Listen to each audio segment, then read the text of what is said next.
Hello, ഒരു what 18 നോക്കിയാലോ.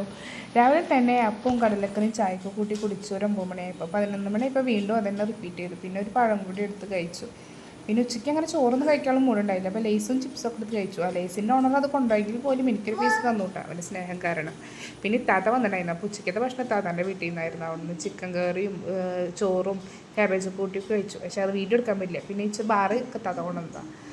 പിന്നെ ഒരു 4 മണിയായപ്പോൾ വീണ്ടും ഞാൻ പരിപ്പ് കറി താഴെ ചിക്കൻ കറി വന്നപ്പോൾ അതിൻ്റെ കൺട്രോൾ പോയപ്പോൾ പരിപ്പ് കറിയും കടലക്കറിയും ചോറൊക്കെ എടുത്തിട്ട് 4 മണിക്ക് വീണ്ടും കഴിച്ചു. അതൊന്ന് ബാലൻസ് ആക്കാൻ വേണ്ടിയിട്ട് ചായയും ബിസ്ക്കറ്റും കഴിച്ചു. ഈ പോപ്സിൽ 2 പീസ് ഞാൻ കഴിച്ചുള്ളൂ, ബാക്കി തിരുവ കഴിച്ചത്. പിന്നെ പോപ്കോൺ ഉണ്ടാക്കാനുള്ള ഒരു മൂഡ്, അപ്പോൾ അത് ഉണ്ടാക്കി. അത് ഞാൻ അത്യാവശ്യം നല്ല രീതിക്ക് കഴിച്ചു. പിന്നെ ഉമ്മ സംഘത്തിൽ പോയി വന്നപ്പോൾ ഞാൻ ഇവിടെ വന്നിട്ട് മാത്രമാണ് ഈ സാധനം കഴിക്കുന്നത്. കറിയെന്നും എന്താ പറയണത്, പക്ഷേ എനിക്ക് വലിയ ഇഷ്ടമല്ല. പക്ഷേ ഒരു ഗ്ലാസ് ഞാൻ കുടിച്ചു. പിന്നെ അപ്പോൾ സംഘത്തിൽ പോയി വന്നപ്പോൾ കറി മാത്രമല്ല നെയ്ച്ചോറും കൊണ്ടുതന്നെ ചിക്കൻ കറി നെയ്ച്ചോറും കൂട്ടിയിട്ട് പിടുത്തം പിടിച്ചു. പിന്നെ ഇത്രേ ഉള്ളൂ. Okay, by.